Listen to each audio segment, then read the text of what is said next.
I used to think I understood loyalty. That family meant something.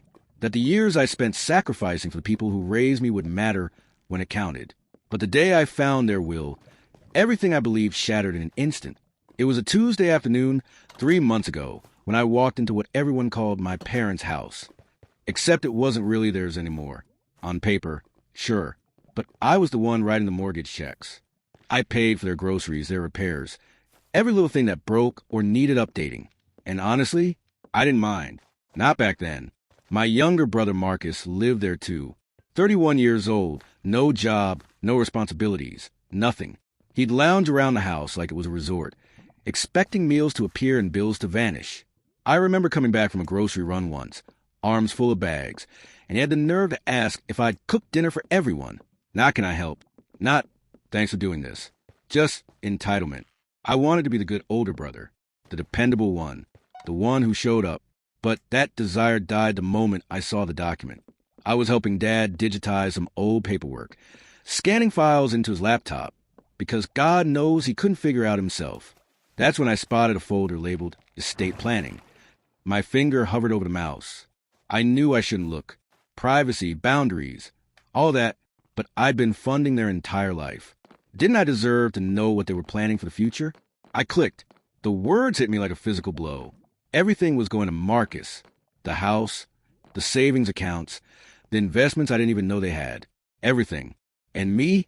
I got a single line at the bottom. We cherish both our sons equally.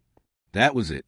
A throwaway sentence buried in legal jargon, while my brother inherited my years of sacrifice. I sat frozen, staring at the screen. My hands started shaking. How long had I been sitting there? 5 minutes? 20? I couldn't tell. All I knew was a hot rage building in my chest, mixed with something colder. Betrayal. Carter? What's taking so long? Dad's voice cut through my thoughts as he walked back into the room. I didn't hide the screen. I just turned it toward him. So this is how it is? Everything goes to Marcus? After everything I've done, I expected guilt, maybe embarrassment, some acknowledgement of how wrong this was. Instead, Dad pinched the bridge of his nose like I was a child throwing a tantrum. Carter, it's not what you think. Really? My voice came out sharper than I intended, because it looks pretty clear to me. Dad shifted uncomfortably. It's complicated. That was all he gave me. 2 words. No apology, no explanation. Just a dismissive shrug and an expectant look, like I'd drop it and go back to being their personal ATM. I should have walked out right then, but I needed to hear it from both of them. Mom! I called out. She appeared in the doorway, saw the will on the screen, and her face did this weird thing where she tried to look apologetic, but couldn't quite commit to it. Carter, sweetheart, you don't need the inheritance, she said softly. You have a great career. You're stable. Marcus, he struggles. We just want to make sure he's taken care of. They weren't even denying it. They knew exactly what they'd done, and in their minds, it was perfectly reasonable. Reward Marcus for years of doing nothing because he needed it more. Punish me for being successful by giving me nothing. I took a breath, clenched my jaw, set the laptop down carefully. Got it, I said, my voice eerily calm. Good to know where I stand. I turned and walked out, ignored their protests, slammed the door so hard the frame rattled. For the first time in years, I let them deal with their own problems. Something broken? Not my concern. Need groceries? Figure it out. Mortgage payment due? Well, that wasn't my house anymore, was it? The silence lasted about 2 weeks. At first, I think they assumed I was sulking and would come crawling back like always. But as the days stretched on with no contact, no money, I could feel their panic starting to build. Then my phone buzzed. A text from Dad.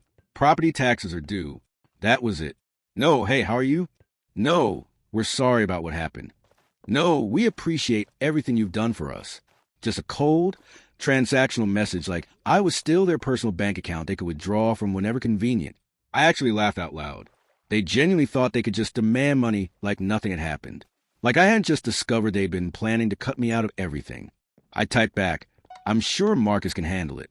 The house is his anyway. 5 minutes later, Mom called. I declined. Then came the text. Carter, please. We need to talk. Oh, now they wanted to talk.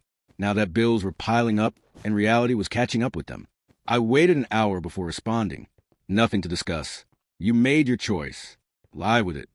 I thought that would be the end of it for the day. I'd made my position clear. I felt no guilt whatsoever. But then Marcus decided to chime in. His message came that evening, and the second I saw his name on my screen, I knew it would be infuriating. Dude, why are you being such a drama queen? It's not that serious. Just help them out like you always do. I almost threw my phone across the room. Not that serious. He was actually acting like I had no right to be upset about this. I typed back, nah, I think you got it covered, since you're the golden child and all. OMG, are you seriously mad about the will? Grow up, man. It's just money. Just money. Now that it was his to inherit. Suddenly it didn't matter. The hypocrisy was breathtaking. Then you won't mind using some of that money to cover the mortgage, right? Silence. Radio silence. A few minutes later, Mom texted again. Full guilt trip mode this time. Carter, we're your parents. Family supports each other. We gave you everything growing up. Now you're just abandoning us. I had to close my eyes and breathe deeply to keep from losing it. Abandoning them. I had spent years making sure they never struggled, babying Marcus while he contributed nothing, and now that they were finally facing consequences for their own choices, I was the villain. I wasn't falling for it. Not this time. You made it clear I wasn't really family when you cut me out of the will. Now Marcus can support you. I could practically picture Mom clutching her pearls dramatically. She'd always been good at playing the victim, even when she was clearly in the wrong. Then Dad sent another message that made my blood boil. We're not asking for much. Just enough to cover the mortgage for a few months until we figure things out. Don't be selfish. Selfish. The word made something snap inside me. I had been bailing them out financially for years, sacrificing my own savings, my time, my energy to make their lives easier. I had done everything a good son should do. And how did they repay me? By making sure I got nothing in return. And now, when I finally stood up for myself, I was being selfish. I typed back through clenched teeth.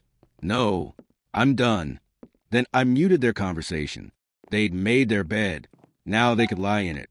The silence lasted exactly one day. I knew my parents wouldn't give up easily, but I wasn't expecting what happened next. The next morning, I woke to a notification on my phone. A payment request. I frowned, unlocking the screen. It was from Mom. She'd actually sent me a money request to the bank app, treating me like some ATM machine. The amount? $3,500.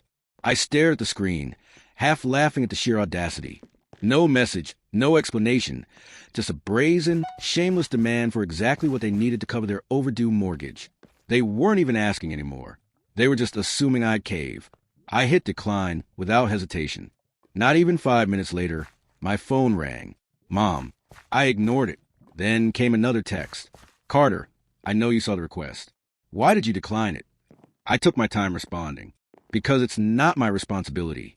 Ask Marcus. Another call. Declined. Then another text. We're going to lose a house if you don't help us. Oh, now it was an emergency. After years of treating me like a walking wallet, now they were finally facing consequences. I typed, maybe you should have thought about that before deciding I didn't matter. Seconds later, Dad joined in. You're really going to let your parents become homeless? Wow. That actually made me laugh out loud. The manipulation was so transparent, it was almost funny. They weren't broke. They weren't about to be evicted. They just didn't want to dip into their own savings because they were so used to me covering everything. I ignored them for the rest of the day. That night, I got a message from Marcus. Bro, just send him the money. You're making this way bigger than it needs to be. I clenched my jaw. This entitled jackass really thought he could lecture me.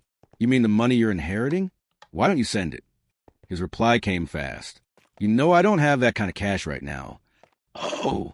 So now it was about affordability. He was perfectly fine with me draining my accounts, but the moment it became his turn, suddenly he had nothing to contribute. Guess you better figure out then. You're the one who benefits. No response. I went to bed feeling strangely peaceful, like I'd finally broken free from years of manipulation. But the next day, things escalated. I was at work when I got a call from my building's front desk. Hey, Carter? Your parents are here. I nearly dropped my phone. What? She hesitated. They're saying it's urgent and that you're ignoring their calls. Oh my God. They showed up at my apartment because I stopped paying their bills.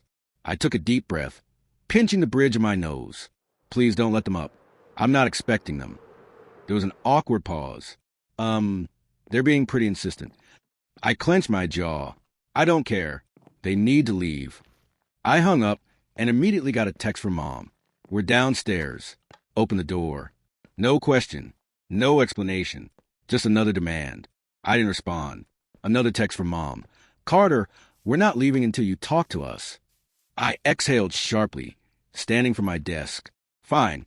They weren't backing down. I was about to teach them a lesson they wouldn't forget. I grabbed my keys and headed downstairs. Fuming, I wasn't scared. I was furious. The sheer audacity of these people to show up at my home, uninvited, demanding money like I was their personal bank, not even calling first, not even offering a half-hearted apology, just a complete ambush. They genuinely thought they could corner me into submission. I yanked the door open. There they stood, Mom, Dad, and predictably Marcus, all three of them positioned in a tight formation like they were staging some kind of family intervention. Mom had her arms crossed, wearing her classic disappointed mother expression. Dad stood rigid, hands in pockets, his face showing frustration and entitlement. And Marcus looked bored, like this whole situation was just mildly inconvenient for him. The moment Mom saw me, she went into full theatrics. Carter, finally, we need to talk. I leaned against the doorframe, arms crossed. No, you need to leave. She blinked like she physically couldn't process what I just said. Excuse me? You heard me. My voice was calm, controlled, but firm. You don't just show up at my apartment demanding money. That's insane. Dad let out a sharp scoff. Are you really going to let us lose our home over a petty grudge? I laughed coldly. Petty grudge? You mean finding out I was good enough to pay your bills, but not good enough for your will? That grudge. Mom gasped, clutching her chest like I'd physically struck her. Carter, that's not fair. We only did what we thought was best for the family. I tilted my head. Best for the family? You mean best for Marcus? Just admit it. Silence. Long, heavy silence. Marcus, who'd been unusually quiet until now, finally spoke. Look, man, I don't even want to be part of this. I didn't ask for anything. I turned to him, finally letting loose. No, you just passively accept everything handed to you. You're 31 years old, Marcus. Get a damn job. His face flushed. Bro, what the hell? I stepped closer. You heard me. You want to inherit the house? Start acting like a homeowner. You want to be the golden child? Start paying their bills. I'm done being your personal bank. Marcus looked away, suddenly very interested in the pavement. Mom took a deep breath, recalibrating her guilt trip. Carter, he's your brother. I nodded. Yep. And I supported him way longer than you ever have. Dad's expression darkened. You're being selfish. I laughed, genuinely laughed. That's rich coming from you. I gestured between them. You decided Marcus deserves everything, and I deserve nothing. And now that it's time to pay for that choice, you're trying to guilt me into fixing it. Not happening. Mom's voice hardened. We thought you'd be more mature about this. I raised an eyebrow. Mature? You mean quietly accept betrayal and keep paying your bills? Because, honestly, that's what you expected. Dad stepped forward, trying to intimidate me like when I was younger. Carter, we raised you, fed you, clothed you, gave you everything. The least you can do is help us now. I looked him dead in the eye. I already did. For years. And you repaid me by cutting me out. Mom's lip trembled. We thought you'd understand. I exhaled, shaking my head. Oh, I understand perfectly. I understand I was never really family. Just a paycheck. Silence again. Suffocating, undeniable silence. I turned to Marcus, still trying to be invisible. And you? What's your excuse? You had years to grow up, to build something, to contribute. But you didn't, because you knew they'd enable you. And when they're gone, you just expected me to take over. Right? Marcus finally snapped. What do you want me to say, man? I didn't ask for this. I nodded slowly. Right. You didn't ask. You just benefited. His mouth opened, then closed. Nothing. He had nothing to say.